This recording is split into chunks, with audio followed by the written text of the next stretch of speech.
ನಮಸ್ಕಾರ ಸ್ನೇಹಿತರೆ, ಭಗವದ್ಗೀತೆಯ 2ನೇ ದಿನಕ್ಕೆ ನಿಮ್ಮೆಲ್ಲರಿಗೂ ಸ್ವಾಗತ.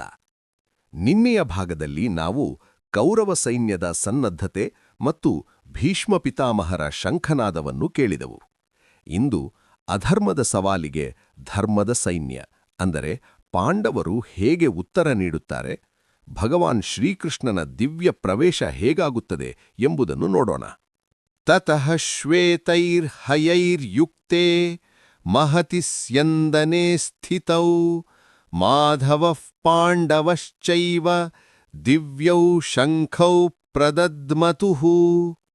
ತರುವಾಯ ಬಿಳಿ ಕುದುರೆಗಳನ್ನು ಹೂಡಿದ ದೊಡ್ಡ ರಥದಲ್ಲಿ ಕುಳಿತಿದ್ದ ಮಾಧವ ಅಂದರೆ ಶ್ರೀಕೃಷ್ಣ ಮತ್ತು ಪಾಂಡವ ಅಂದರೆ ಅರ್ಜುನ ತಮ್ಮ ದಿವ್ಯವಾದ ಶಂಖಗಳನ್ನು ಊದಿದರು. ಇಲ್ಲಿ ಗಮನಿಸಿ, ಶ್ರೀಕೃಷ್ಣನನ್ನು ಮಾಧವ ಎಂದು ಕರೆಯಲಾಗಿದೆ, ಅಂದರೆ ಲಕ್ಷ್ಮಿಯ ಪತಿ, ಸರ್ವೈಶ್ವರ್ಯ ಸಂಪನ್ನ. ಅರ್ಜುನನ ರಥಕ್ಕೆ ಬಿಳಿ ಕುದುರೆಗಳಿವೆ, ಇದು ಪವಿತ್ರತೆಯ ಸಂಕೇತ.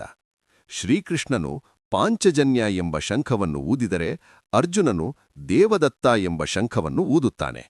ಈ ದಿವ್ಯನಾದವು ಇಡೀ ಆಕಾಶವನ್ನು ಕಂಪಿಸಿತು. ಪಾಂಡವರ ಸೈನ್ಯದ ಶಂಖನಾದವು ಎಷ್ಟೊಂದು ಭಯಂಕರವಾಗಿತ್ತೆಂದರೆ ಅದು ಧೃತರಾಷ್ಟ್ರನ ಪುತ್ರರ ಹೃದಯಗಳನ್ನು ಸೀಳಿದಂತಾಯಿತು. ಕೌರವರ ಸೈನ್ಯ ದೊಡ್ಡದಿದ್ದರೂ ಧರ್ಮವು ಪಾಂಡವರ ಪರವಾಗಿದ್ದರಿಂದ ಅವರ ಶಂಖನಾದಕ್ಕೆ ಅಂತಹ ಶಕ್ತಿಯಿತ್ತು.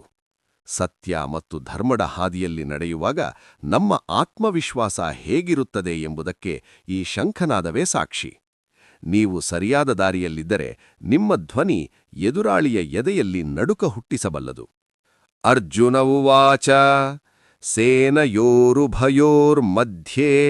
ರಥಂ ಸ್ಥಾಪಯಮೇಚ್ಯುತ. ಅರ್ಜುನನು ಹೇಳಿದನು, ಓ ಅಚ್ಯುತನೇ, ಅಂದರೆ ಶ್ರೀಕೃಷ್ಣ, ಯುದ್ಧ ಮಾಡುವ ಇಚ್ಛೆಯಿಂದ ಇಲ್ಲಿ ಬಂದಿರುವವರನ್ನು ನಾನು ನೋಡುವಂತಾಗಲು ನನ್ನ ರಥವನ್ನು 2 ಸೈನ್ಯಗಳ ಮಧ್ಯದಲ್ಲಿ ನಿಲ್ಲಿಸು. ಇಲ್ಲಿ ಗಮನಿಸಿ, ಶ್ರೀಕೃಷ್ಣನನ್ನು ಅಚ್ಯುತ ಎಂದು ಕರೆಯಲಾಗಿದೆ, ಅಂದರೆ ತನ್ನ ಸ್ಥಾನದಿಂದ ಎಂದಿಗೂ ಚಲಿಸದವನು ಅಥವಾ ಭಕ್ತನನ್ನು ಎಂದಿಗೂ ಕೈಬಿಡದವನು ಎಂದರ್ಥ.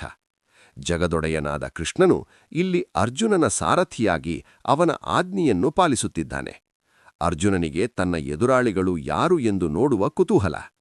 ರಥವು ಈಗ 2 ಸೈನ್ಯಗಳ ಮಧ್ಯ ಬಂದು ನಿಂತಿದೆ. ಅರ್ಜುನನು ತನ್ನವರನ್ನೇ ಎದುರಾಳಿಗಳಾಗಿ ನೋಡಿದಾಗ ಅವನ ಮನಸ್ಸಿನಲ್ಲಿ ಯಾವ ಬದಲಾವಣೆಗಳಾಗುತ್ತವೆ? ಭಗವದ್ಗೀತೆಯ ನಿಜವಾದ ಬೋಧನೆ ಆರಂಭವಾಗುವ ಕ್ಷಣ ಹತ್ತಿರದಲ್ಲಿದೆ. ಅದನ್ನು ನಾಳಿನ ಭಾಗದಲ್ಲಿ ತಿಳಿಯೋಣ. ಮರೆಯದೆ ಸಬ್ಸ್ಕ್ರೈಬ್ ಮಾಡಿ. ಧನ್ಯವಾದಗಳು.